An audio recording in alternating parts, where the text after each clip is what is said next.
Muy bien, vamos a continuar entonces con lo que respecta al control motor. Ya habíamos hablado en general que el control motor depende en gran medida de la corteza motora y de las áreas adyacentes, que son, por ejemplo, el área premotora, el área motora suplementaria, ¿no? Y que estas tienen algunas importancias a nivel de los movimientos realizados, ¿no? Como orden por parte del cerebro.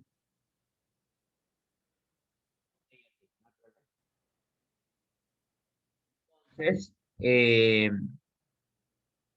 parte del control también involucran otras vías relacionadas a la parte de la motricidad, ¿no? No solamente la vía piramidal, conocida como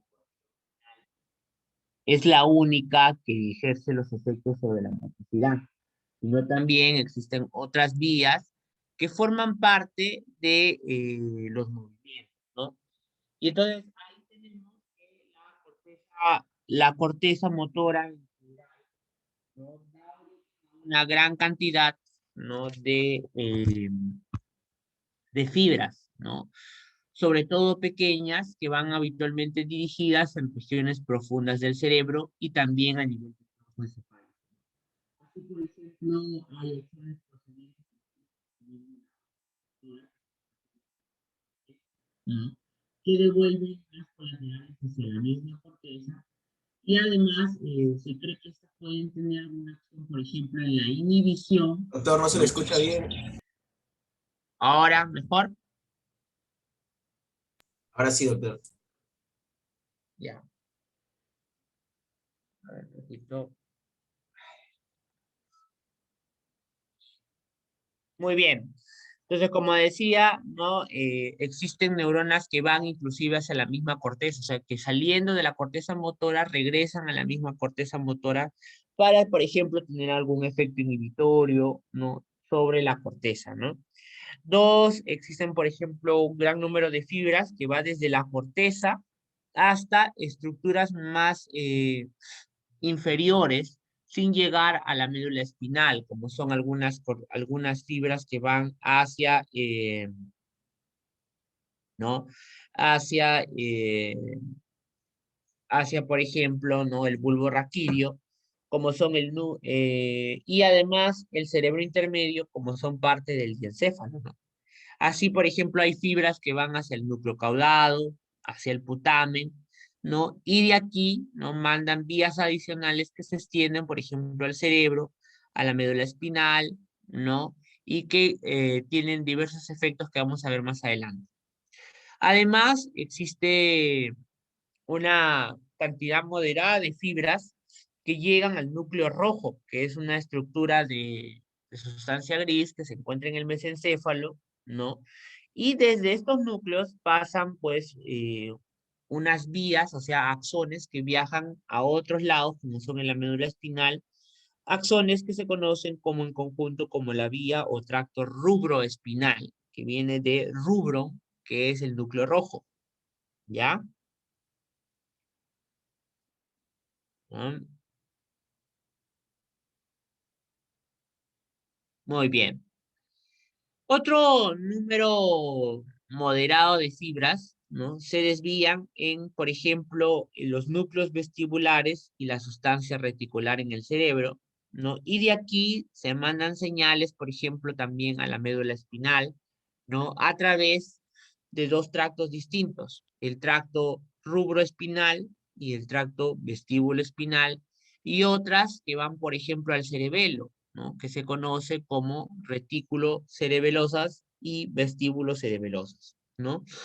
Y un tremendo grupo de fibras motoras hacen sinapsis en los núcleos de la protuberancia, de donde surgen, por ejemplo, las fibras que se conocen como pontos cerebelosas y que conducen sus señales hacia los hemisferios cerebelosos, ¿no? De la misma forma, también hay algún grupo de vías que llegan hasta una parte de la sustancia gris en la médula oblongada, o sea, en el bulbo raquídeo, que llegan hasta el núcleo olivar inferior, ¿no? Y de aquí, ¿no? Parten fibras como son las olivocerebelosas que transmiten señales a múltiples áreas del cerebro, ¿no? Por lo tanto, los ganglios basales, el tronco encefálico, el cerebelo, reciben potentes señales motoras desde el sistema córtico espinal cada vez que se envía un impulso en sentido descendente, quiere decir, desde la corteza hasta la médula espinal, ¿no? Para provocar una actividad motora, ¿sí? Así, de la misma forma, existen fibras sensoriales que se reciben desde la parte de la corteza, ¿no? O que se son recibidas por la corteza. Y esto está porque normalmente está controlado sobre todo por redes de señales procedentes del sistema somatosensitivo, o sea, la sensorialidad. Y también puede recibir información por parte de otras vías sensitivas, ¿no? Así, cuando la información sensitiva es recibida, ¿no? La corteza motora opera en asociación, por ejemplo, con las mismas estructuras en donde hace posta, que es el cerebelo, ¿no? Los ganglios basales, para excitar apropiadamente el curso de una acción motora, ¿no? Y lo más importante, ¿no? Es que llegan a la corteza motora, ¿no? Las siguientes fibras que vamos a mencionar. La primera son las fibras subcorticales, ¿no?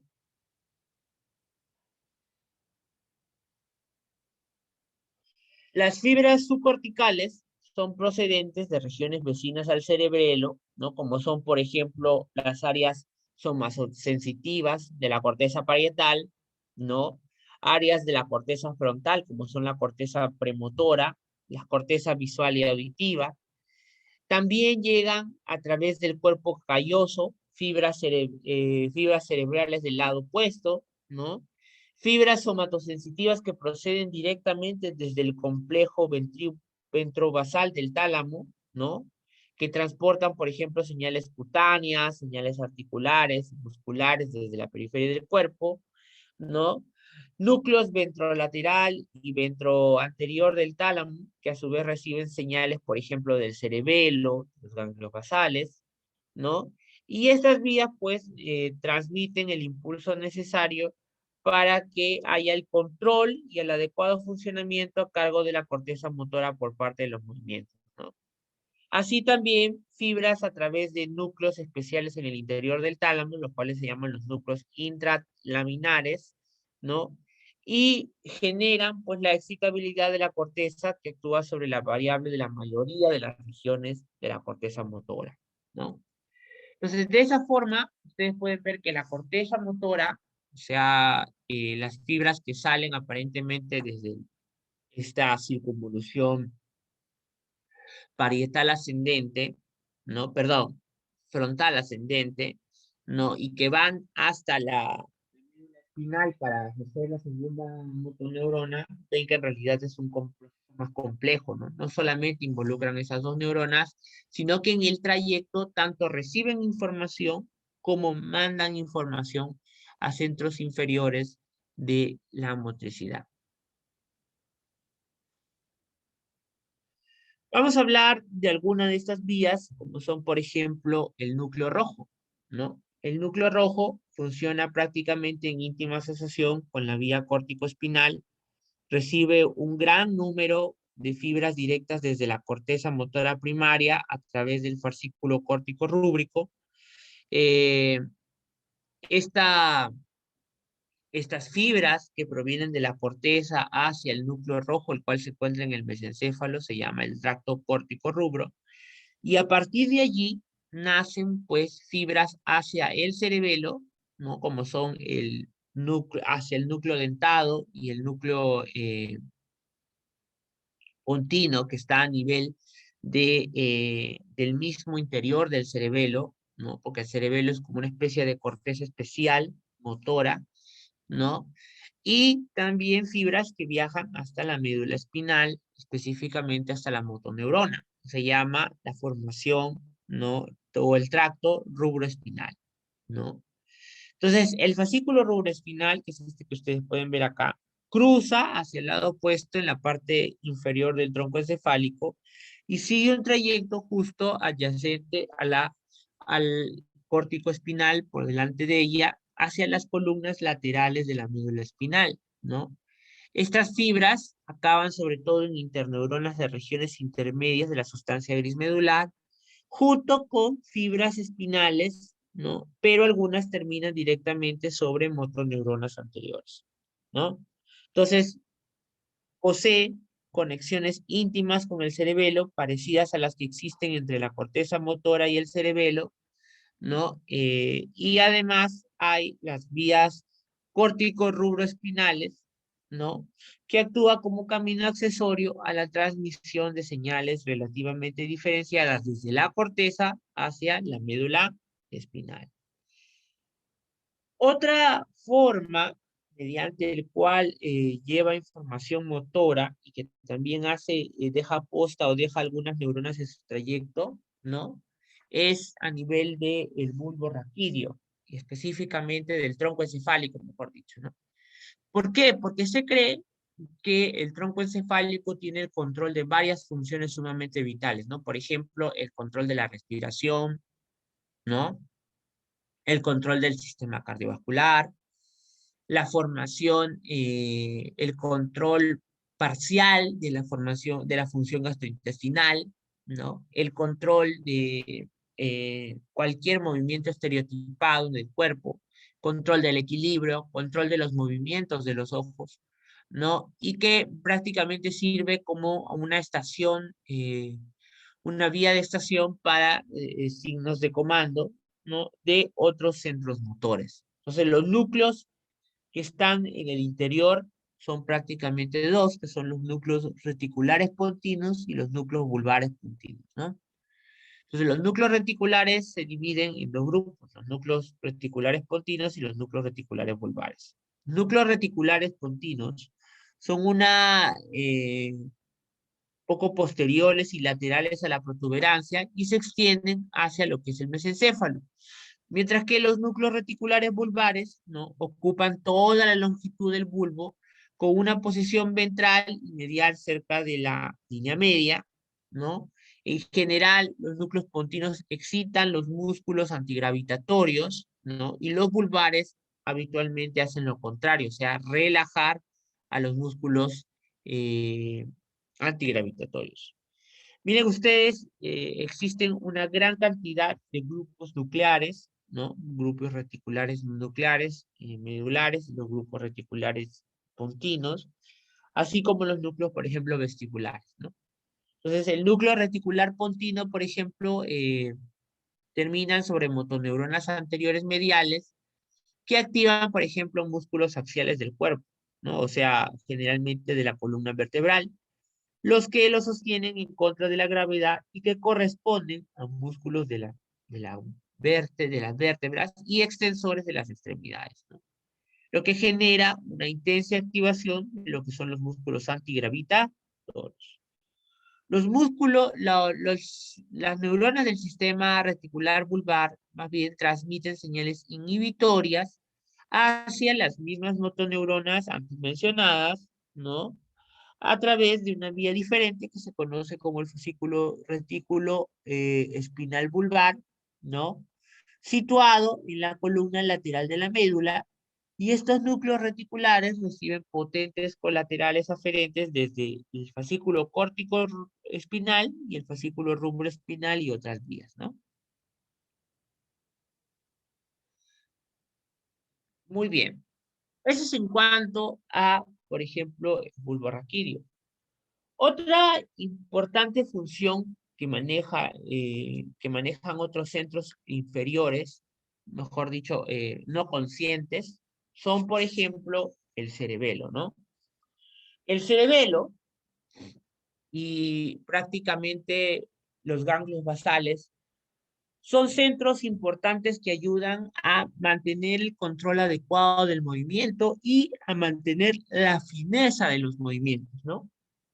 Entonces, en general, se cree que aparte de las áreas de la corteza cerebral que estimulan la contracción muscular, las estructuras que también resultan fundamentales para el control de movimiento son el cerebelo y los ganglios basales, ¿no?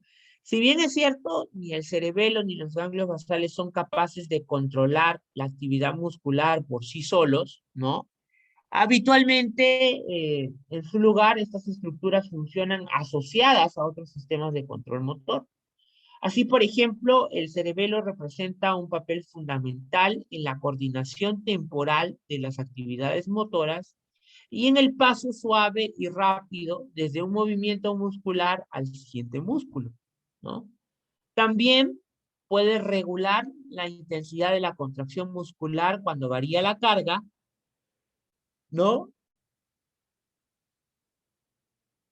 Y dos, ¿no? Controla las interacciones instantáneas que son necesarias entre los grupos musculares agonistas y los músculos antagonistas. Por otro lado, ¿no? Las otras estructuras que corresponden, por ejemplo, los ganglios basales, ayudan prácticamente a planificar y a controlar los patrones complejos de movimiento muscular, ¿no? Regulan las intensidades relativas de cada movimiento independiente, su dirección y su ordenación de los movimientos, ¿no? Entonces, por ejemplo, acá vamos a hablar ahora primero del cerebelo, ¿no? El cerebelo, como ustedes pueden ver acá, es una estructura que se encuentra ya en lo que es infratentorialmente, ¿no? Resulta especialmente vital, sobre todo durante actividades musculares rápidas, como por ejemplo correr, escribir a máquina, tocar a piano o incluso conversar, ¿no? Recibe constantemente información, por ejemplo, de posición, de la velocidad de movimiento, de las fuerzas que actúan sobre estos, ¿no? Actualizada acerca de las secuencias de deseadas contracciones musculares desde las áreas elásticas del control motor, ¿no? Y es por eso que el cerebelo recibe una gran cantidad de información procedente de la sensibilidad propioceptiva profunda y consciente. Un momento.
Bien, perdón.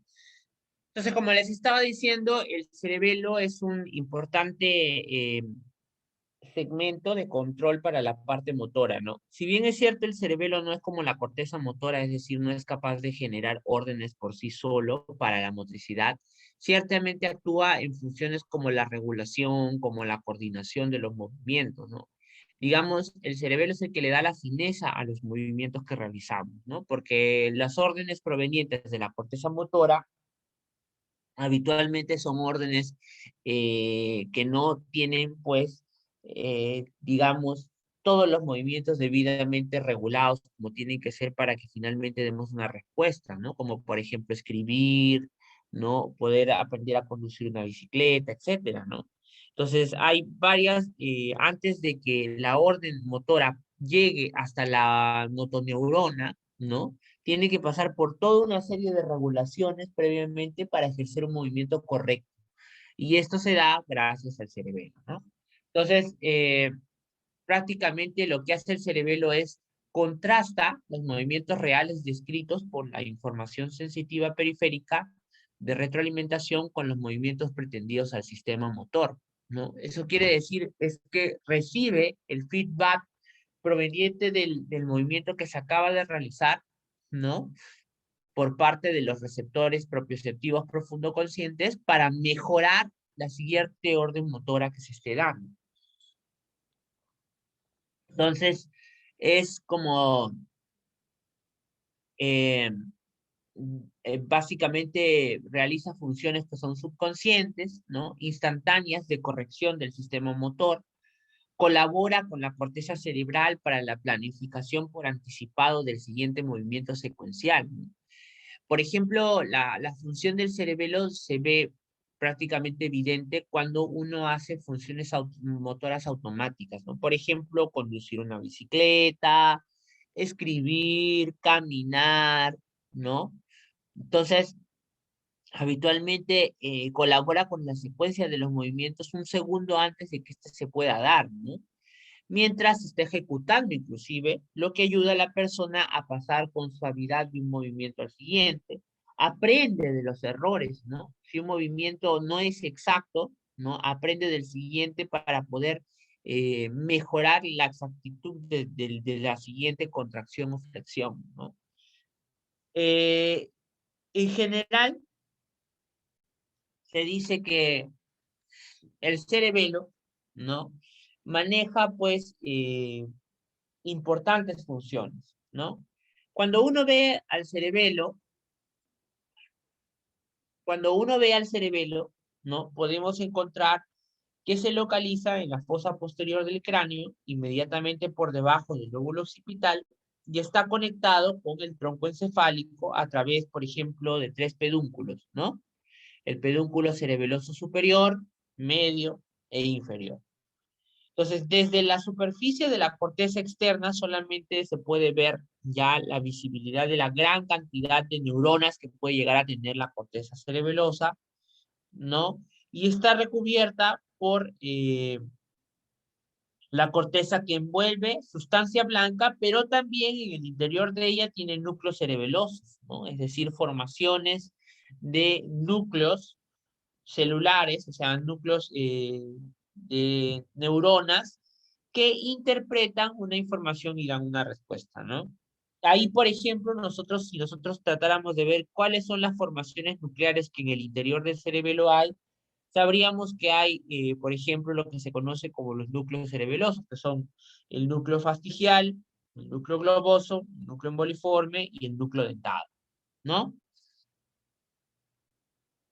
Entonces, ustedes pueden ver acá cómo es más o menos la sistematización, ¿no? Nosotros tenemos que el cerebelo tiene una zona intermedia, que es esta que ustedes pueden ver acá y que se ocupa de controlar las contracciones musculares de las porciones más distales de las extremidades, ¿no? Inferiores y superiores.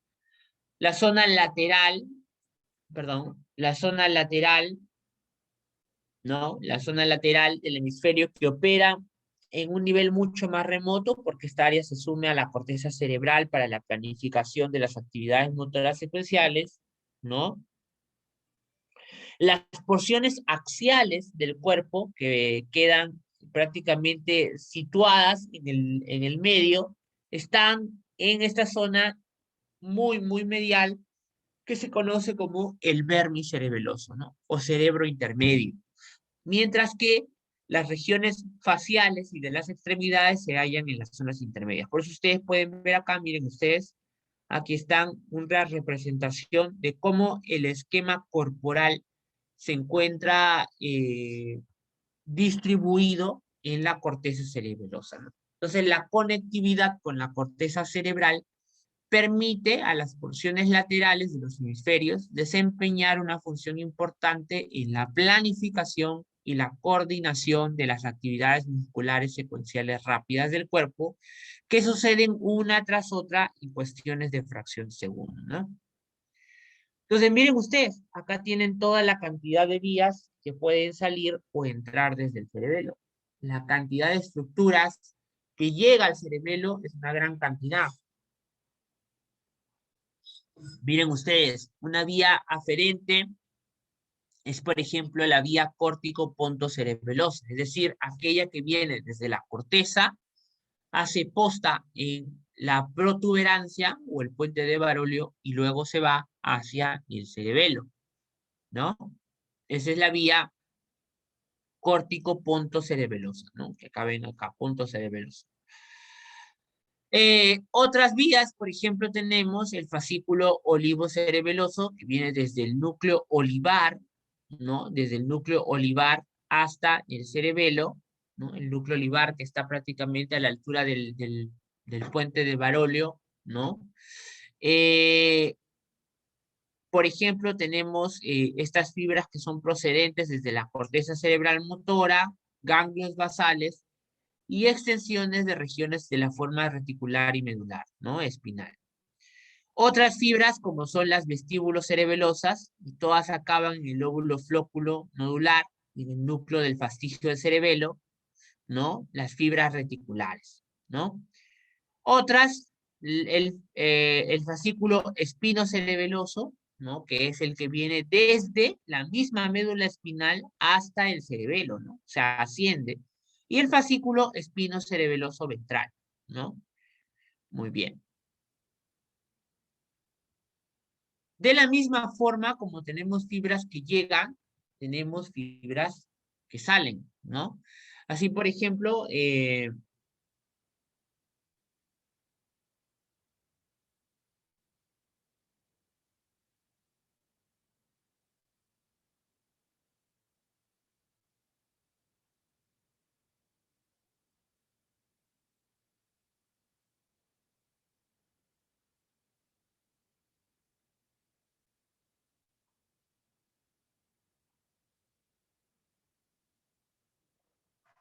muy bien.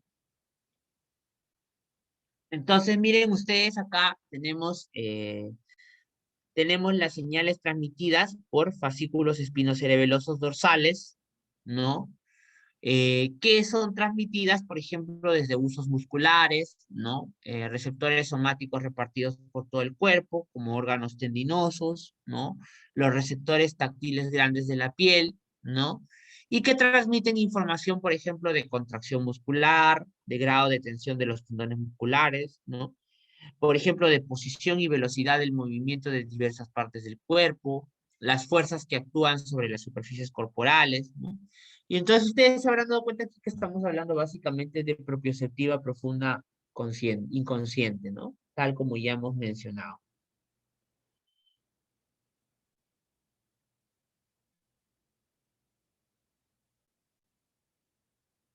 Muy bien. Entonces, además, por ejemplo, están las vías espinocerebelosas, ¿no? Que son aquellas que vienen, miren ustedes, desde la misma médula espinal y que, miren ustedes, viene desde lo que es el asta posterior de la médula, ¿no?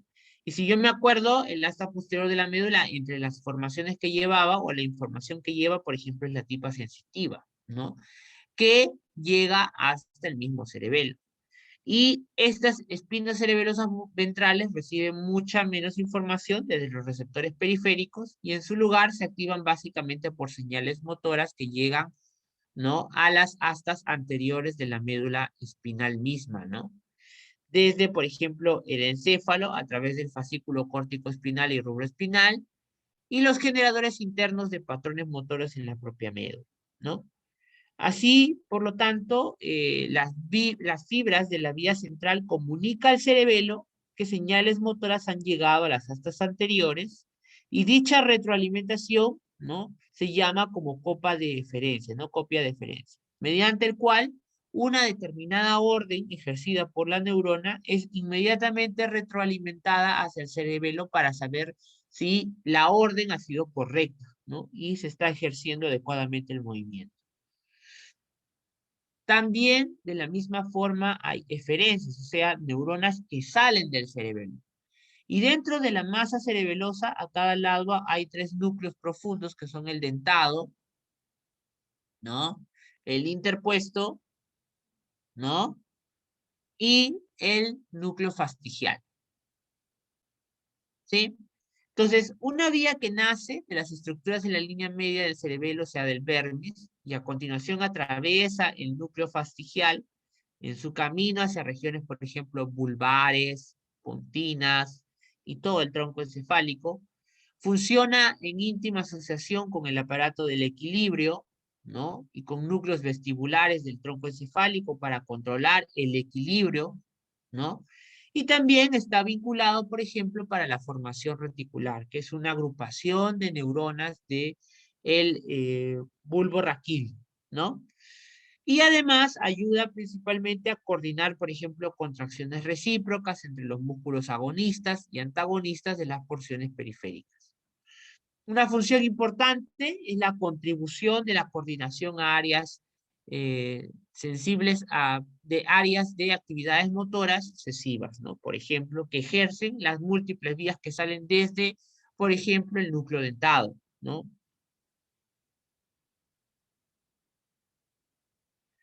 ¿Y cuáles son las funciones del cerebelo? Se puede decir que el cerebelo, de acuerdo a sus funciones, se divide en tres: el vestíbulo cerebelo, el espino cerebelo y el cerebro cerebelo. El vestíbulo cerebelo, que es el cerebelo más fastigial, el cerebelo más primitivo, ¿no? Es el último en haber evolucionado, ¿no? Filogenéticamente, consta básicamente de los pequeños lóbulos cerebelosos conocidos como flóculo nódulo, que se hallan debajo del cerebelo posterior y las porciones adyacentes al vermis, ¿no? Aporta circuitos nerviosos, por ejemplo, para la mayoría de los movimientos relacionados al equilibrio corporal.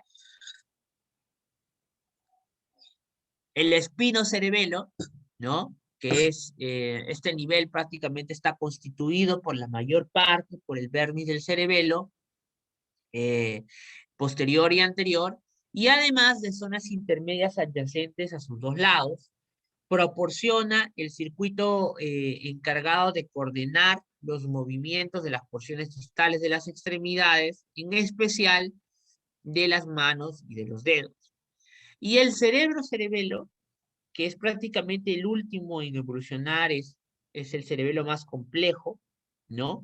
Está compuesto por zonas laterales de los hemisferios cerebelosos que quedan a los lados de las zonas intermedias y recibe prácticamente todas las conexiones de la corteza cerebral motora y las cortezas somatosensitivas y premotoras adyacentes al cerebro, ¿no?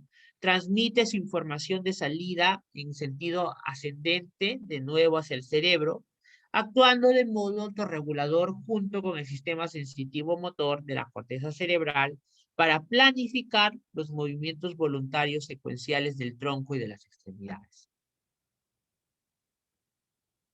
Y acá lo tienen, ¿no? Perdón, y esto es hasta aquí el cerebelo.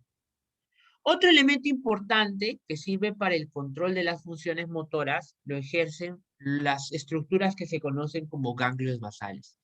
¿Y qué son los ganglios basales? Los ganglios basales, doctores, son núcleos que se encuentran en el interior, en la morfología interna del cerebro, ¿ya? Y que están representados, como ustedes ya lo saben por neuroanatomía, por el núcleo caudado, ¿no? El núcleo caudado, el parte del tálamo, ¿no? el núcleo amigdalino, el putamen, ¿no? Y el globo pálido, ¿no? Que son estructuras que están, como les digo, en el cerebro, en la morfología interna del cerebro, ¿no? Los ganglios basales son núcleos profundos de los hemisferios cerebrales que, igual que el cerebelo, una función importante es regular la actividad motora, ¿no? Y que se debe señalar que también contribuyen a funciones no solamente motoras, sino también afectivas y cognitivas, ¿no? Entonces, para comprender mejor la función que tiene, ¿no? Hay que entender que su control en el nivel motor se organiza alrededor de, uno, las conexiones entre los ganglios basales y la corteza, que forman bucles a través de los cuales fluye la actividad, y dos, la existencia de dos vías fundamentales distintas a través de los ganglios basales, de manera directa y de manera indirecta, ¿no? Entonces, cuando uno habla de ellos, hay que hablar un poco acerca de su organización. Como ven ustedes acá, están formados por una gran cantidad de estructuras, ¿no? El globo pálido, el globo caudado, el núcleo caudado, el putamen, ¿no? El núcleo lenticular, el núcleo ventral anterior del tálamo, por ejemplo, ¿no? El núcleo subtalámico, la sustancia negra, son parte de las estructuras que forman parte de los ganglios basales, ¿no? Muy bien. ¿Cuáles son la importancia de estas estructuras respecto a la parte motora o el papel del control motor de los ganglios basales? Perdón, disculpe.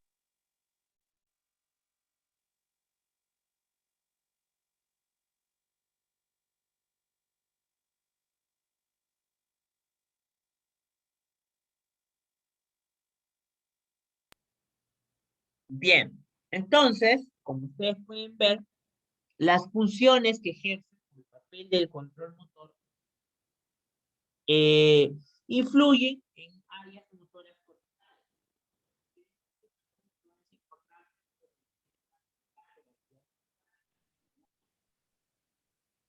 Los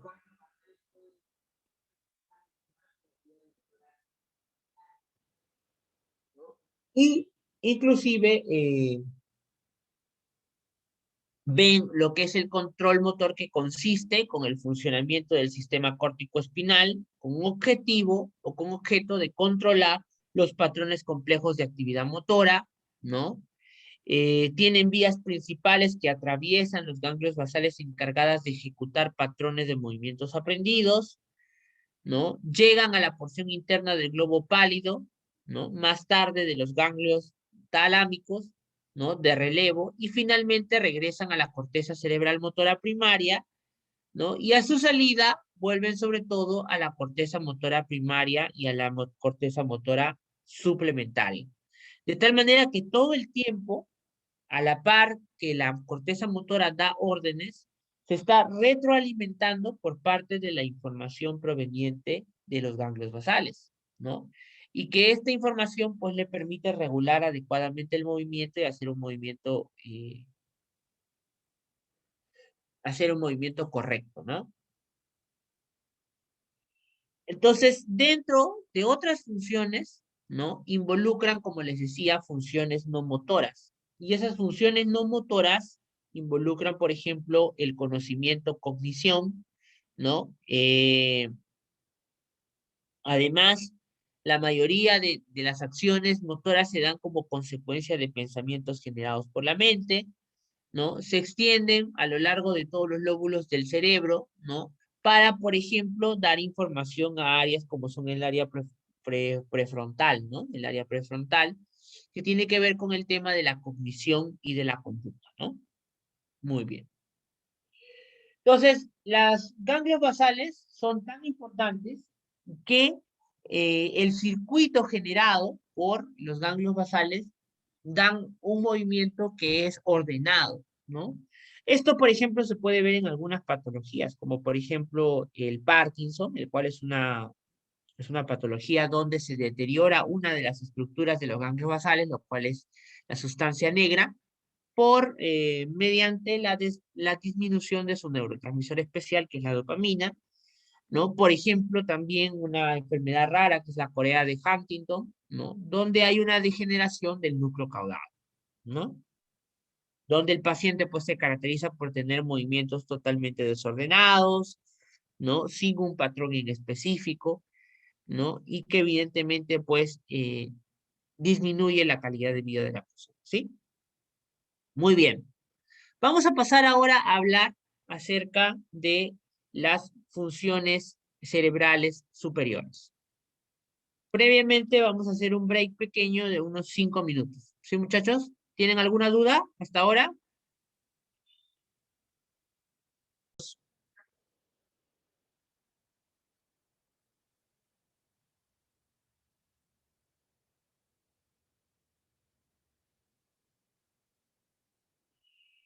Bien, vamos ahora a ver acerca de las funciones superiores del sistema nervioso central y algunas particularidades, ¿no? Algunas generalidades. A ver, cuando hablamos de las funciones superiores del sistema nervioso central, habremos hablado hasta ahora todo lo que es motricidad, que la sensibilidad, pero nos falta hablar acerca de, en realidad, uno de los rasgos más importantes que diferencia el cerebro humano de las otras especies, que es básicamente las funciones mentales superiores, ¿no? Entonces, cuando, por ejemplo, uno evalúa a un paciente, hay que tener en cuenta que dentro de la evaluación neurológica abarca también las funciones mentales superiores. Digamos, cuando tú te entrevistas con un paciente, ya estás prácticamente evaluando esa parte, solo con el hecho de, por ejemplo, preguntarle qué nombre tiene, quién es su papá, quién es su mamá, qué enfermedades tiene, qué medicamentos toma, etcétera, ¿no? Ya está siendo parte de la evaluación neurológica de las funciones mentales superiores. Entonces, el funcionamiento en general de las funciones mentales superiores es cortical. ¿Por qué? Porque la corteza cerebral es el área del sistema nervioso central que más desarrollado se encuentra y que es consciente, ¿no? Entonces, así, por ejemplo, esto prácticamente nos diferencia de las otras especies. Dentro de las funciones mentales superiores, por ejemplo, nosotros tenemos la orientación, la memoria, el cálculo, el lenguaje, ¿no?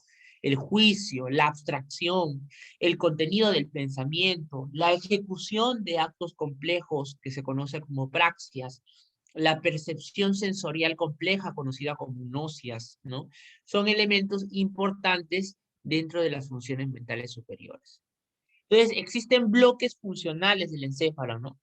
Los que son, por ejemplo, de activación, de recepción, almacenamiento y comprensión de información, de planeación, ejecución y evaluación de la acción, ¿no? Estructuras, como son, por ejemplo, la formación reticular, el diencéfalo en la parte de la activación, ¿no? El sistema límbico, las regiones mediobasales, frontales y temporales. ¿Y cuáles son las funciones de estos bloques de información del encéfalo de activación? Son, por ejemplo, el sistema o el ritmo vigilia-sueño, la vida afectiva, la atención, la agresividad y pasividad, ¿no? Dentro de los bloques de recepción y almacenamiento tenemos, por ejemplo, el lóbulo parietal, temporal, occipital, ¿no? ¿De qué se encargan? Por ejemplo, de las nocias, de la comprensión del lenguaje, el esquema corporal, la orientación espacial, el cálculo numérico, ¿no? La memoria, son parte de las funciones elementales dentro del lenguaje que cumple el, el sistema nervioso central, ¿no? En la planificación y ejecución, por ejemplo, no tenemos al lóbulo frontal, prácticamente este es el encargado de la planificación, ¿no? Tiene, por ejemplo, a su cargo lo que es la expresión del lenguaje, el pensamiento correcto, la conducta voluntaria, las praxias, el aprendizaje y la creatividad son elementos que se encuentran distribuidos en esta zona, ¿no? Entonces, miren ustedes, estas son las áreas de Brodmann, ¿no? Brodmann, cuando él estudió intentó analizar cada parte de la corteza cerebral, qué función tenía. Entonces, conforme las fue estudiando, ¿no? Les dio un número de acuerdo a orden en el que empezó. Y ciertamente Brodmann empezó, por ejemplo, en la corteza sensitiva. Por eso es que ustedes pueden ver que el área somatoestésica primaria, que está en la circunvolución parietal ascendente, tiene el área 1, 2, 3, ¿no? La corteza motora, ¿no? Primaria es prácticamente el área 4, ¿no? 5 y 7 es prácticamente las cortezas motoras suplementarias, etcétera, ¿no? Entonces, todo eso pues hace muy complejo las funciones del sistema nervioso central. Dentro de las funciones cumplidas específicas por las áreas corticales, hay que mencionar, miren, los estudios han revelado que los seres humanos han demostrado que diversas áreas del corteza cerebral cumplen funciones independientes, ¿no? Por ejemplo, la elaboración del pensamiento, ¿no? El movimiento rápido de los ojos, ¿no? La sinergia motora, ¿no? El movimiento voluntario, ¿no? La somatosensibilidad, movimiento de las manos, el habla, ¿no? Las sensaciones de escuchar, la memoria de patrones auditivos, ¿no? La visión bilateral, son elementos que están emparentados a una zona en específica de la parte de la corteza cerebral, ¿no? Sin embargo, existen lo que se denomina como las áreas de asociación. Y estas áreas de asociación, ¿no? Son porque reciben y analizan simultáneamente las señales y múltiples regiones corticales, tanto motoras como sensitivas, de estructuras subcorticales. Y con todo, hasta las estructuras, hasta las áreas de asociación presentan tres partes. El área de asociación parieto-temporal, parieto-occipito-temporal, ¿no? El área de asociación prefrontal y el área de asociación límbica, ¿no? Entonces, estas áreas se conocen como las áreas de asociación, ¿sí? Entonces, vamos a empezar hablando, por ejemplo, del área de asociación parieto-occipito-temporal. El área de asociación parieto-occipito-temporal está situada en el gran espacio de la corteza parietal y occipital, y el límite anterior corresponde a la corteza somatosensitiva, como pueden ver ustedes acá, que es esta que ustedes pueden ver acá. Toda esta parte es el área de la corteza parieto-occipito-temporal, ¿no? Toda esta parte que está aquí, y que corresponde, pues, básicamente a algunas funciones en particulares, proporcionando un alto grado de significancia interpretativa. Miren ustedes, se diferencia en áreas como son las coordenadas espaciales en el cuerpo, en el entorno, la comprensión del lenguaje y la inteligencia, la denominación de los objetos, el procesamiento visual de las palabras y el comportamiento de emociones por motivación, ¿no? Cuando uno estudia esta área, nos damos cuenta que en realidad tiene varias subáreas, ¿no? Por ejemplo, el área del análisis de las coordenadas espaciales del cuerpo, que son estas que están acá, que nos permite el análisis continuo de las coordenadas espaciales de todas las partes del cuerpo, así como sus inmediaciones, ¿no? Calcula, por ejemplo, coordenadas de medio visual, auditivo, corporal que lo rodea, y recibe información sensitiva visual e información somatostésica. Por eso es que está muy cerca de la corteza somatosensitiva y también está muy cerca de la corteza visual, que es la corteza básicamente del lóbulo occipital. El procesamiento inicial del lenguaje visual o lectura, ¿no? Que es el área visual de asociación que suministra la información visual transportada por palabras leídas en el libro hasta el área de Wernicke, ¿no? Que es el área de la comprensión del lenguaje necesaria para extraerle sentido a las palabras, porque uno puede leer las palabras, repetirlas, ¿no? Pero no necesariamente entender lo que está leyendo. Y esta área de Wernicke, que es el área de comprensión del lenguaje, es fundamental para ello, porque es la que le da el sentido a nuestro lenguaje aprendido, ¿no? Entonces, por ejemplo, infartos o lesiones en el área de Wernicke hace de que la persona pueda repetir lo que escucha o lo que lee, pero no entiende absolutamente nada de lo que está hablando él mismo o de lo que le hablan, ¿no? El área para la nominación de los objetos, ¿no? El área para la nominación de los objetos se aprecian especialmente por medio de proyecciones auditivas, ¿no? Mientras que la naturaleza física de los objetos se capta sobre todo a través de proyecciones visuales. ¿Por qué? Porque esta área, como ustedes pueden ver aquí, recibe información de la corteza auditiva, pero también recibe información directamente desde la corteza visual. El área de Wernicke, que es el área de comprensión del lenguaje ya, ¿no? Este es el procesamiento del lenguaje y este es el área de comprensión del lenguaje, ¿no? Que es básicamente importante para las funciones intelectuales del cuerpo, ¿no? La función interpretativa global de la parte posterior del lóbulo temporal, conocida como área de Wernicke, es importante, ¿no? Ustedes van a ver acá que la interpretación del lenguaje recibe, pues, por ejemplo, información desde el área auditiva primaria, desde las áreas somatoestésicas y también, por ejemplo, desde áreas visuales, ¿no? ¿Por qué? Porque para poder darle sentido a lo que escucha, también tiene que ver y escuchar todo el contexto, ¿no? Entonces, esta zona habitualmente es una confluencia entre distintas áreas de interpretación, ¿no? Y está desarrollada muy especialmente en lo que con respecto al lado dominante del cerebro, ¿no? Ustedes saben, vamos a ver ahora en un momento, que a un lado del cerebro se especifica o se trata de especializar en lo que es lenguaje y otro en otras actividades, ¿no?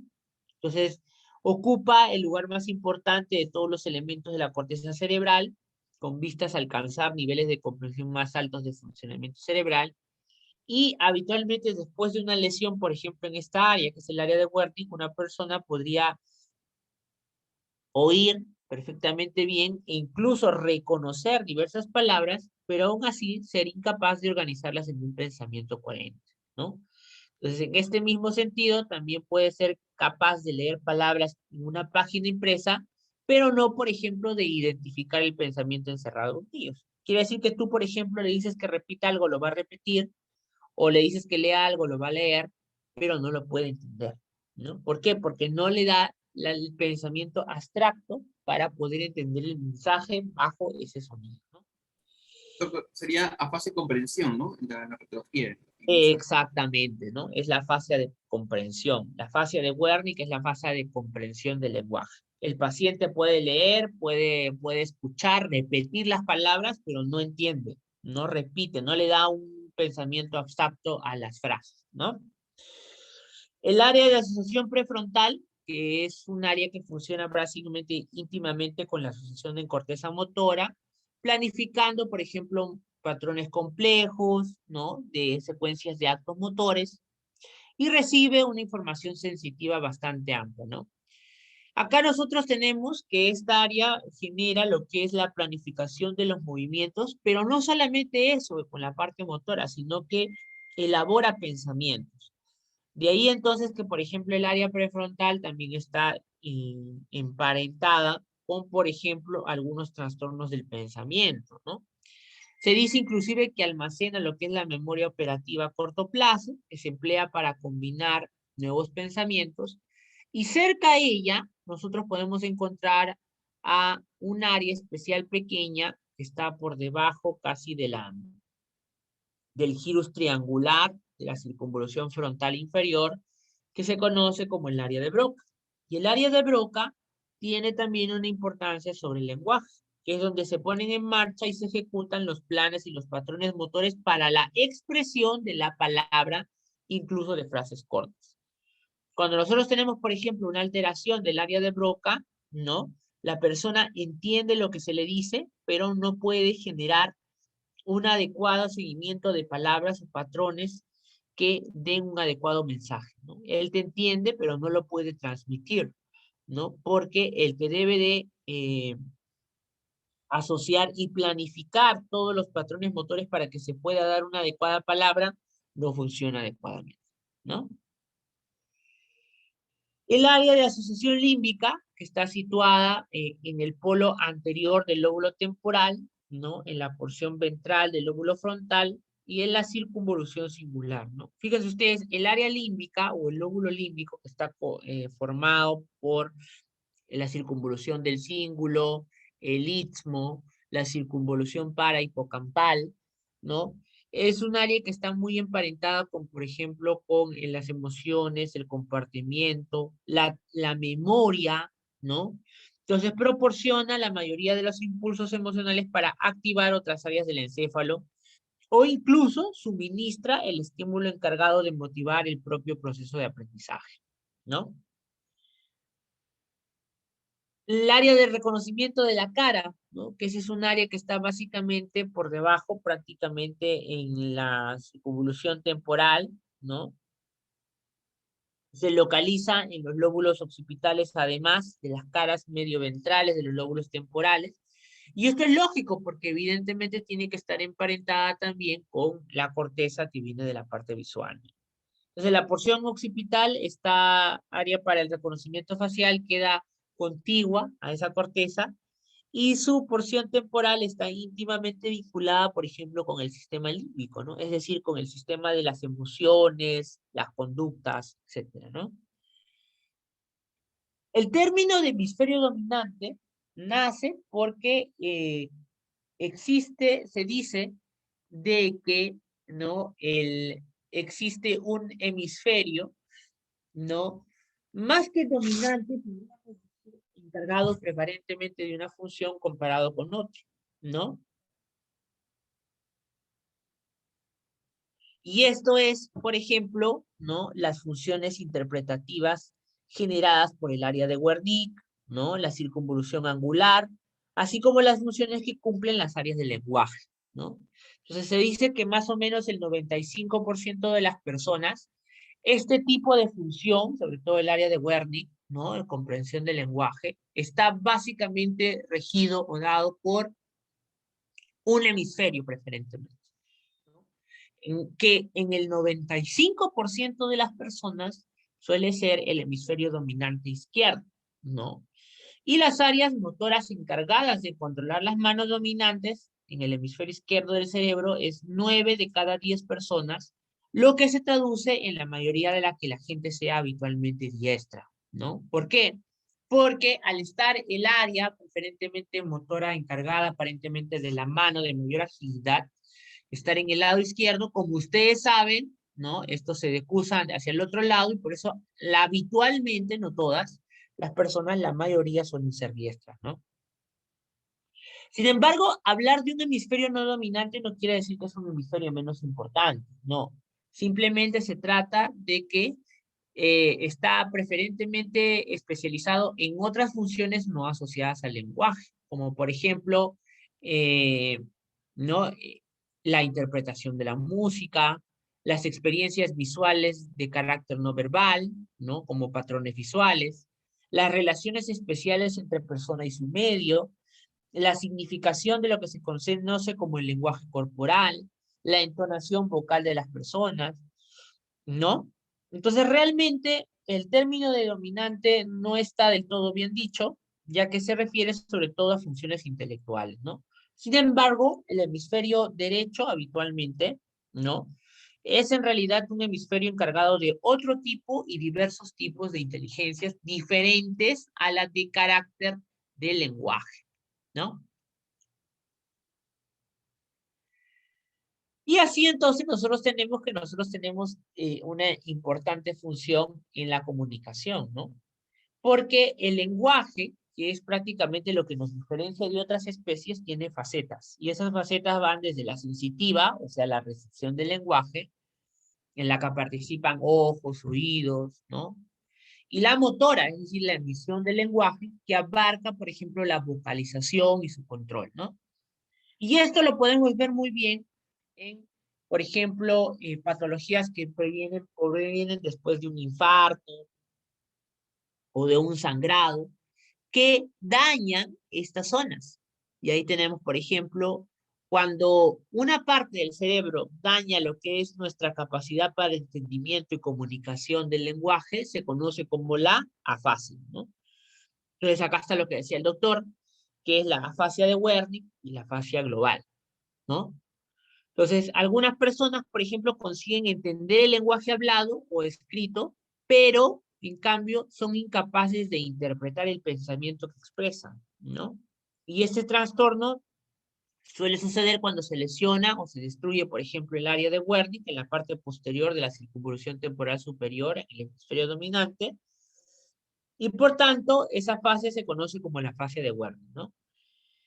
En que si la lesión del área se amplía y se extiende, ¿no? Hacia atrás en dirección a la región circunvolución angular, hacia abajo en la dirección de zonas inferiores del lóbulo temporal y hacia arriba en la dirección del borde superior del surco central, es fácil prácticamente que una persona sufra una demencia prácticamente total para la comprensión del lenguaje y o la comunicación, y por consiguiente se diga que es una fase global, ¿no? ¿Por qué?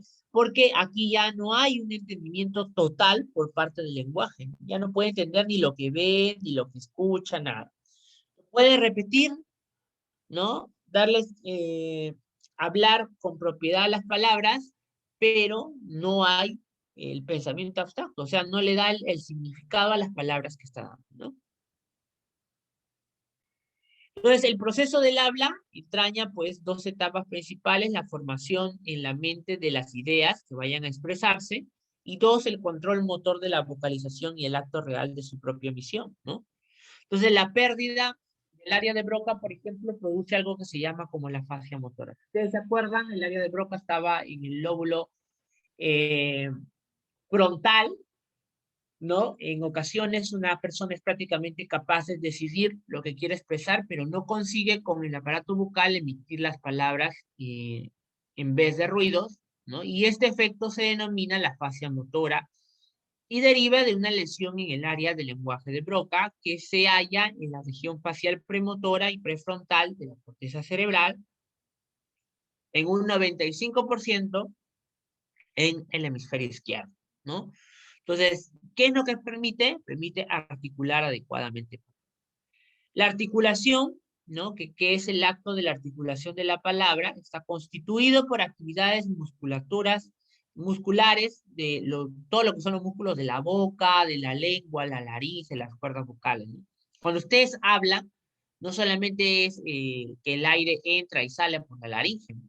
Sino que evidentemente tiene que haber una regulación de los movimientos que se hagan con la boca, la lengua, la laringe. ¿Por qué? Porque el cambio conformacional de estos músculos genera un ruido distinto y por lo tanto una palabra distinta, ¿no?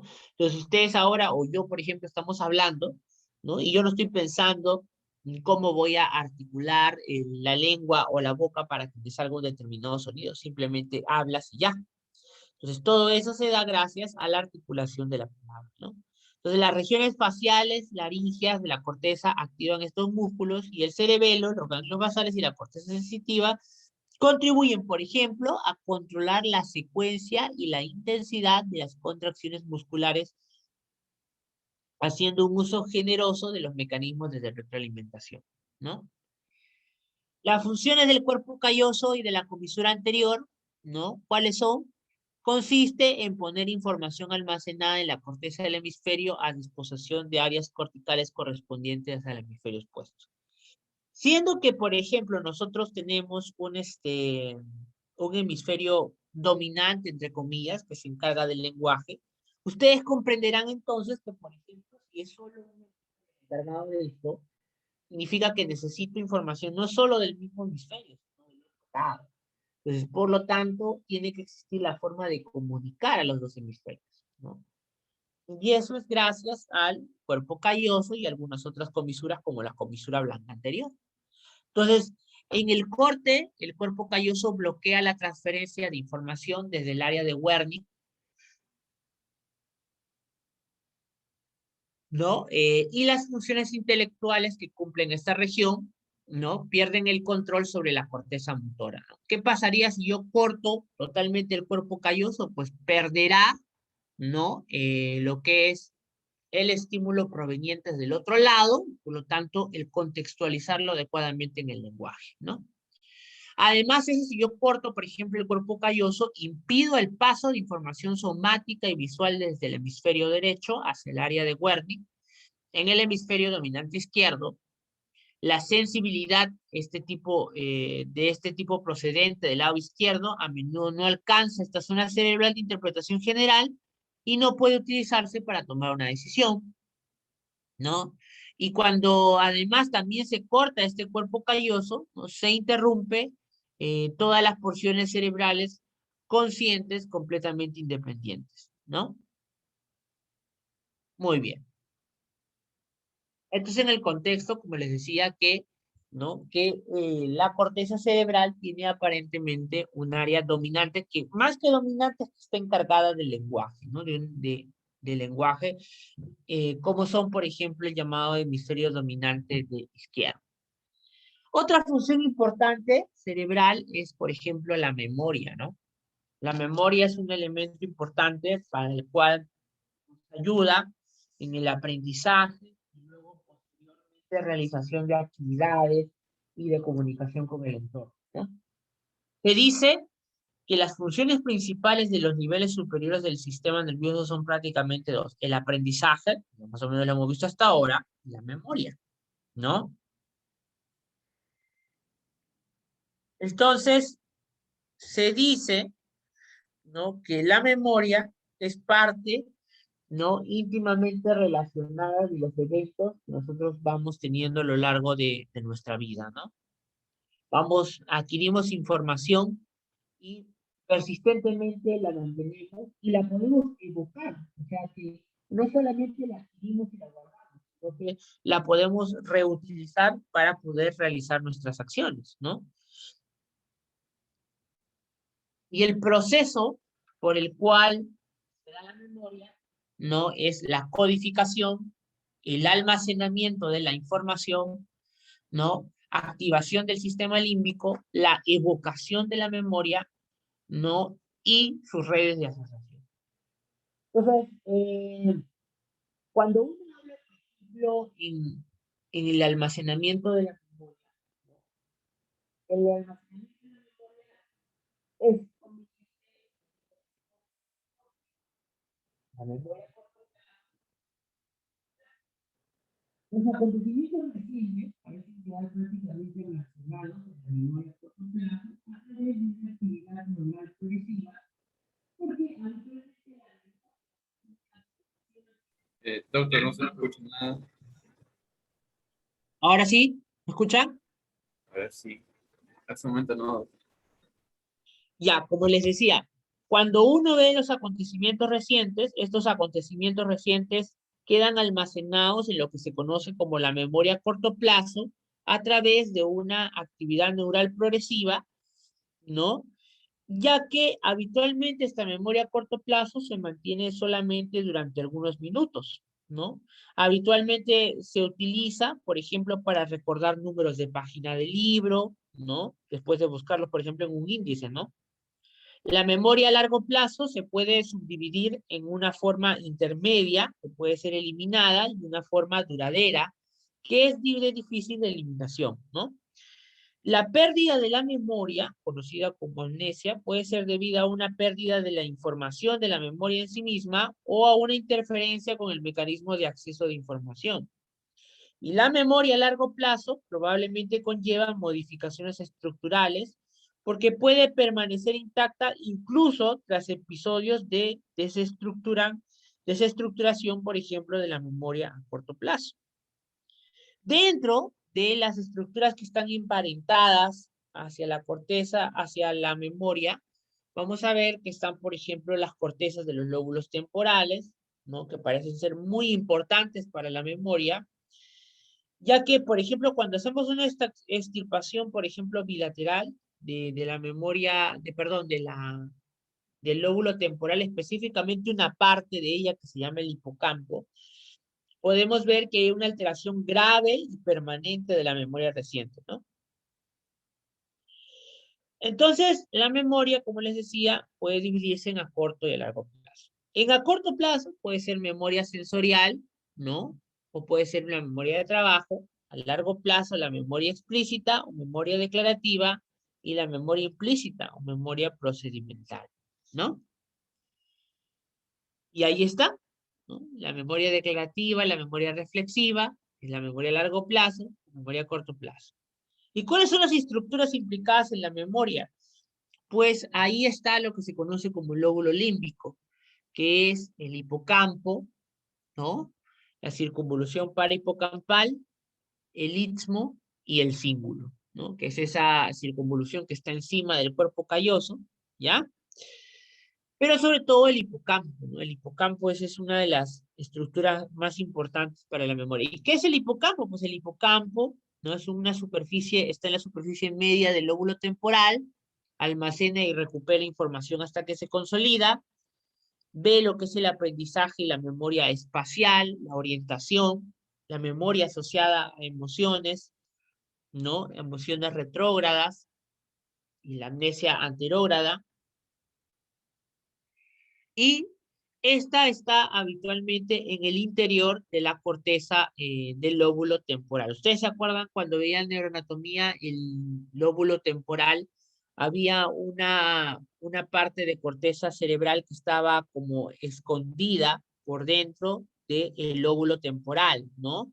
Hacia en la cara inferior, que cuando uno hacía un corte transversal, nos dábamos cuenta que parecía, o un corte sagital, nos damos cuenta que esa corteza estaba como enrollada, que de tal forma que cuando uno inclusive veía el corte tangencial de la corteza, ¿no? O sagital de la corteza, parecía como un caballito de mar, ¿no? De ahí el nombre de hipocampo, ¿no? Hipocampo. Entonces la memoria puede clasificarse de acuerdo a corto o a largo plazo, ser inmediata, ¿no? Se lleva a cabo una operación, se utiliza y se desecha, ¿no? Se utiliza para la evaluación, ¿no? Y se puede valorar enseñando a un hombre tres objetos y preguntándole luego de 5 minutos qué cosa eran, ¿no? La memoria a largo plazo, que es básicamente la memoria procedimental, ¿no? La memoria que tiene que ver con acciones aprendidas ya a tiempo, ¿no? Y que no se pierden. Por ejemplo, el montar bicicleta, la memoria declarativa, la memoria episódica, la memoria semántica, ¿no? Etcétera. La agnosia, que es no conocer, ¿no? La incapacidad para comprender el significado, la importancia, el sentido al estímulo a pesar de las vías sensitivas, ¿no? La grafoagnosia, ¿no? Que es el perder prácticamente el sentido a las gráficas, ¿no? Aquí no se reconocen símbolos trazados en la piel, ¿no? La prosopoagnosia, ¿no? Que no reconoce rostros, ¿no? Aquí básicamente hay una lesión en la región temporo-occipital inferomedial, ¿no? Y etcétera. La apraxia, ¿no? Que es, por ejemplo, la incapacidad para relacionar o realizar movimientos voluntarios con ausencia de lesión en el sistema motor. Eso quiere decir, en la vía motora se encuentra todo normal. El problema es que no puede realizar un movimiento antes aprendido, ¿no? Todo lo que son las neuronas de la vía motora están muy bien, los músculos están muy bien, pero él no tiene la capacidad de generar un movimiento coordinado, ¿no? Entonces aquí hay incapacidad para realizar un movimiento voluntario en ausencia de lesión motora, ¿no? Sacar, por ejemplo, la lengua, moverla hacia arriba y hacia abajo, ¿no? En el hemisferio dominante, pedir, demostrar una secuencia como encender un fósforo y prender una vela, apraxia constructiva, como es copiar figuras geométricas, y apraxia del vestir, como traer y vestirse, ¿no? Bien, hasta aquí hemos visto parte de lo que con respecta a funciones mentales superiores, ¿no? Aquí esto es en realidad un resumen, ¿no? Porque hacer neurología, en realidad, todo esto abarcaría como 2 clases completas, ¿no? Pero bueno, debido a limitaciones en el tiempo del curso, evidentemente se tienen que acortar. Pero esto es recomendable que ustedes lo lean siempre en los libros, ya les decimos que libros ya, para que al momento del examen no haya problemas, ¿no? Bien, entonces, ahora vamos a hablar del mecanismo que permite nutrir al sistema nervioso central, y eso es el flujo cerebral, ¿no? Cuando uno habla del flujo cerebral, hay que hablar que hay que hablar que este es muy importante, porque el cerebro particularmente es un órgano que es muy demandante de la cantidad de oxígeno que requiere, ¿no? Así, por ejemplo, si yo restringo el flujo sanguíneo, voy a tener prácticamente una pérdida de conciencia a los 5 segundos de haber permanecido sin flujo sanguíneo, ¿no? Es por eso que, por ejemplo, cuando hay una parada cardíaca, una parada cardiorrespiratoria, porque, por ejemplo, el corazón entró en paro, etcétera, ¿no? Por un tóxico, una sepsis, etcétera, lo primero que se pierde es la conciencia, ¿no? La persona pierde la conciencia, ¿por qué? Porque prácticamente a los segundos, ¿no? Lo primero que se apaga es esa función mental superior, ¿no? Hay dos sistemas que aportan sangre al sistema nervioso central, el carotidio y el basilar, ¿no? Ustedes saben que la carótida interna aporta el 80% del flujo sanguíneo y la arteria basilar prácticamente aporta el 20%, ¿no? Estas arterias recorren el espacio subaracnoideo, ¿no? Separan, hay una separación ligera por espacios, que son los espacios de Birkhoff-Robinson, que son espacios entre, que está aquí la arteria, ¿no? Y la pía madre. Y estos vasos penetran y se ramifican en capilares prácticamente ya hacia el interior del cerebro. Cuando uno ve el flujo sanguíneo, nos damos cuenta que el flujo sanguíneo cerebral es más o menos 15% del gasto cardíaco, ¿no? Y que esto depende básicamente de dos variables, que son la presión arterial media y la presión intracraneal. ¿Cuánto es el flujo habitual? Es más o menos 50 a 100 mililitros por cada 100 gramos de parénquima por minuto, ¿no? La sustancia gris prácticamente es la que se lleva la mayor cantidad del flujo, miren, de 80 a 100 mililitros por cada 100 gramos. ¿Por qué? Porque es lógico, pues, ¿no? Esta sustancia es la que prácticamente discrimina, interrelaciona y ejecuta. Y la sustancia blanca, que básicamente axones, ¿no? Prácticamente 50 mililitros por cada 100 gramos de parénquima. ¿De qué está regulado el flujo sanguíneo cerebral? Pues está regulado por las concentraciones de CO2, las concentraciones de oxígeno, las concentraciones de hidrogeniones y sustancias libres o liberadas por el astrocito. Perdón, un momento, disculpen, chicos.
Bien, entonces como nos habíamos quedado, habíamos dicho que hay diferentes componentes que regulan, por ejemplo, el flujo sanguíneo cerebral, ¿no?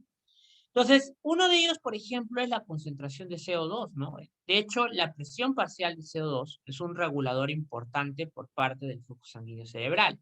Miren ustedes que cuanto mayor cantidad presión parcial de CO2 existe, mayor es el flujo sanguíneo cerebral que llega, ¿no?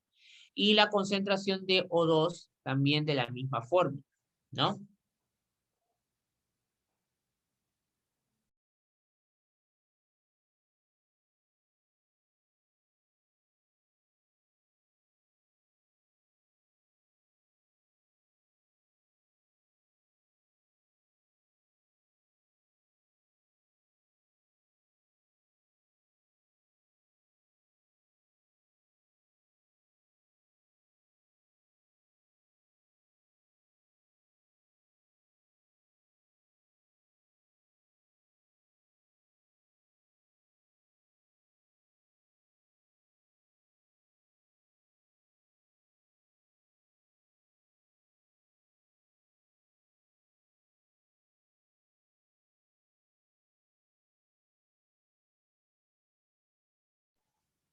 Muy bien. Entonces, la regulación del flujo sanguíneo cerebral, al igual que como todos los órganos, habíamos hablado que tiene una autorregulación, ¿no? ¿Y cuál es la autorregulación más importante que se da por el flujo sanguíneo cerebral? Pues por la presión arterial media, miren ustedes. Cuando se da la autorregulación, ¿no? El flujo sanguíneo se mantiene cuando la presión arterial media se mantiene entre 60 a 140 milímetros de mercurio, ¿no? Y inclusive valores más elevados en pacientes que están hipertensos, ¿no? Miren ustedes, la presión arterial media es un importante valor determinante del flujo cerebral. Cuando la presión arterial media cae, también cae el flujo sanguíneo cerebral y por lo tanto se dan todos los efectos. Por eso es que una de las manifestaciones clínicas importantes de la hipotensión, chicos, es el trastorno. El paciente se torna así como con sueño, unibulado, y es porque se apagan las funciones mentales superiores, ¿no?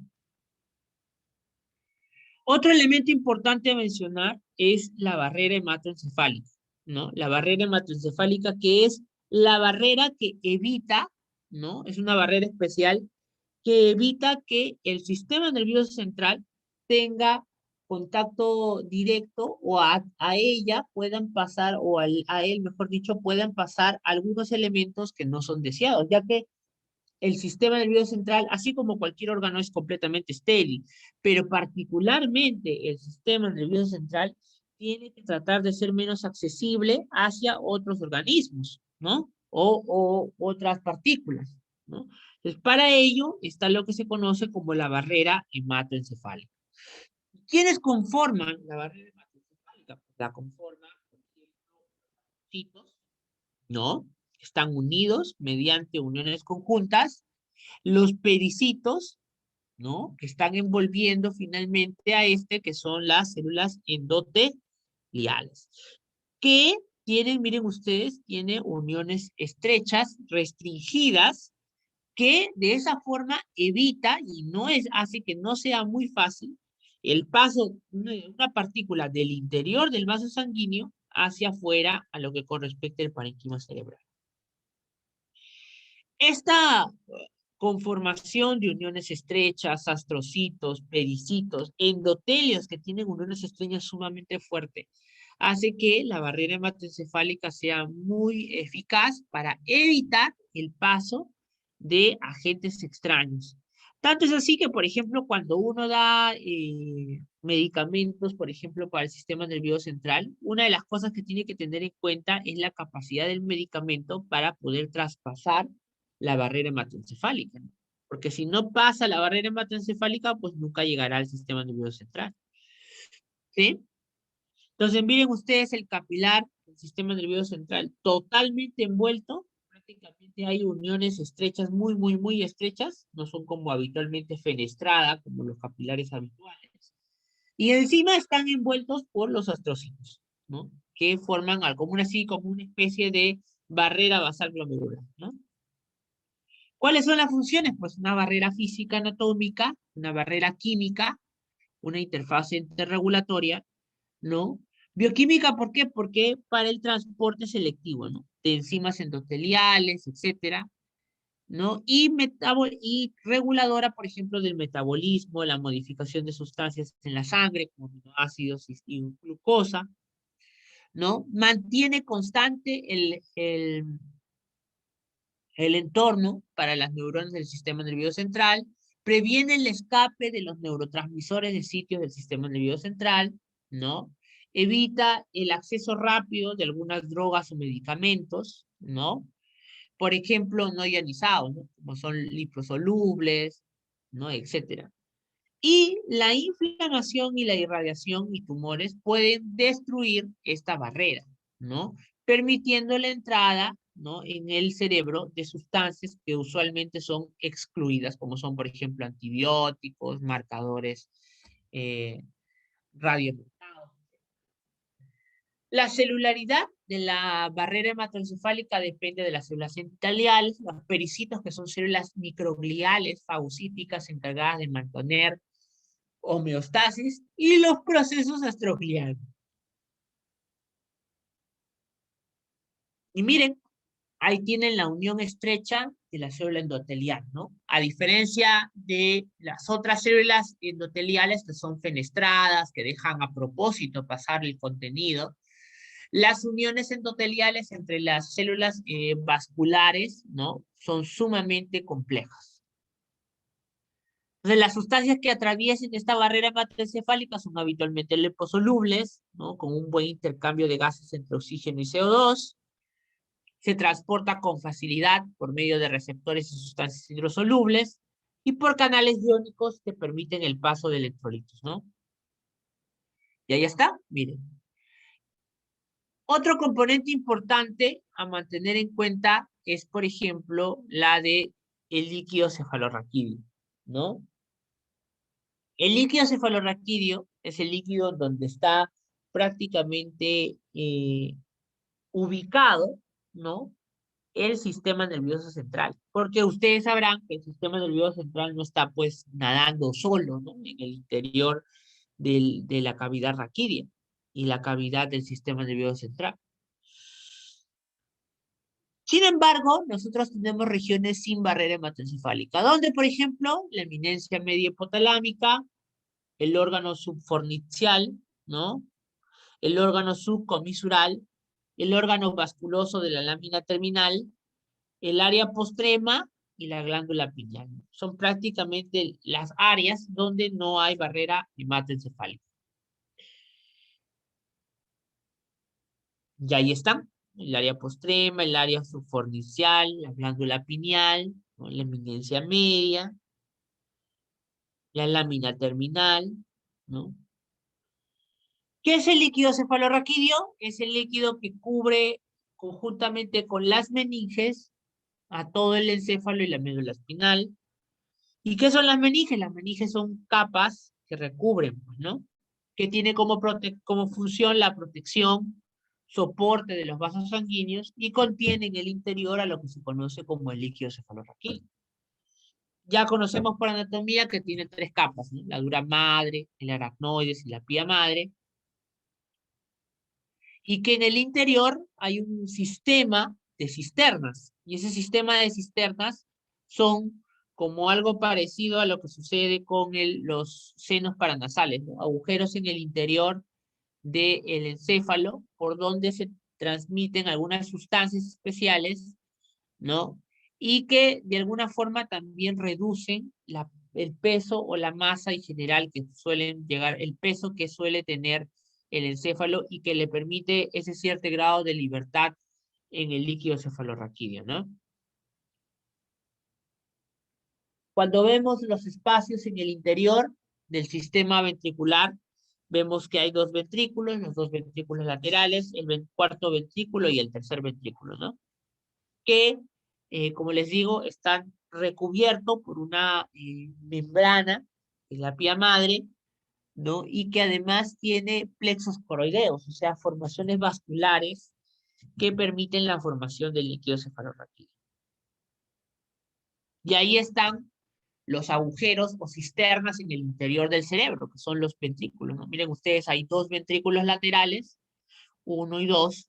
El tercer ventrículo, que es el ventrículo que está entre los dos tálamos, y los cuartos ventrículos, ¿no? Que también están en el interior de la corteza del cerebro, ¿no? Específicamente a nivel de los lóbulos temporales. ¿Dónde drena todo este líquido? Miren ustedes, proviene desde finalmente drenando en estas que son las granulaciones de Pacchioni, perdón, ¿no? Y que, ¿dónde drena? Miren, drena hacia una formación venosa. Ustedes se acuerdan por anatomía que en realidad el sistema nervioso central no tiene como tal así un sistema de venas, sino que es un sistema empaquetado por dura madre, ¿no? Y no de adventicia, sino de dura madre, que en el interior tiene sangre venosa, ¿no? Por eso se llaman senos venosos. Y esos senos venosos terminan drenando finalmente en la yugular interna, ¿no? En la yugular interna. Entonces, el líquido cefalorraquídeo se dice que tiene una función protectora, un volumen de 150 mililitros, 75 en la cavidad craneal y se intercambia 4 a 5 veces al día con una producción promedio de 15 a 20 mililitros por hora. ¿Cuáles son las características? Es un líquido como cristal de roca, le dicen, ¿no? Sumamente transparente, ¿no? Casi brilloso, con leucocitos, proteínas en su interior, pero en una determinada cantidad, ¿no? Tiene una función protectora de la contusión, el fenómeno de contragolpe. 66% es procesado por los plexos de los ventrículos laterales, que se conocen como plexos coroideos. Tiene un transporte activo de sodio, con consecuente arrastre de cloro, desplazamiento de las pequeñas cantidades de la glucosa al líquido cefalorraquídeo y crea lo que se conoce como la presión osmótica, ¿no? Ahí están las cantidades, las composiciones de líquido cefalorraquídeo con respecto a la sangre, ¿no? Miren ustedes, hay casi igual cantidad de sodio, cloro, bicarbonato y menor cantidad de potasio, calcio, glucosa, aminoácidos, ¿no? Entonces, todo el tiempo, el líquido cefalorraquídeo se está formando, ya sea por la transsudación producto de los plexos coroideos, como el intersticio de la barrera hematoencefálica. Y eso nos sirve a nosotros para valorarlo mediante algunas formaciones con procedimientos como son, por ejemplo, la punción lumbar, ¿no? Que básicamente se da mediante uno punza el espacio intervertebral, ¿no? Entre L3 y L2. Estos son los valores normales de los elementos del líquido cefalorraquídeo y las características por la composición, ¿no? Todo esto es porque en el interior de la cavidad endocraniana existen componentes, ¿no? Y esos componentes generan una presión en el interior de la cavidad craneana o la cavidad endocraniana que está regulado en porcentajes distintos eh, por parte por ejemplo, la masa cerebral, ¿no? ¿Quién más aporta al interior de la presión? Lo maneja el volumen arterial, el volumen venoso y finalmente el volumen de líquido cefalorraquídeo. ¿Quién aporta mayor cantidad de presión al cerebro? Pues siempre, siempre la masa encefálica, ¿no? Esa es la razón por la cual, ¿no? El aumento de la masa de un, del aumento de la masa del parénquima genera un aumento de la presión intracraneal. Muy bien. No sé si hasta el momento tienen alguna duda, chicos.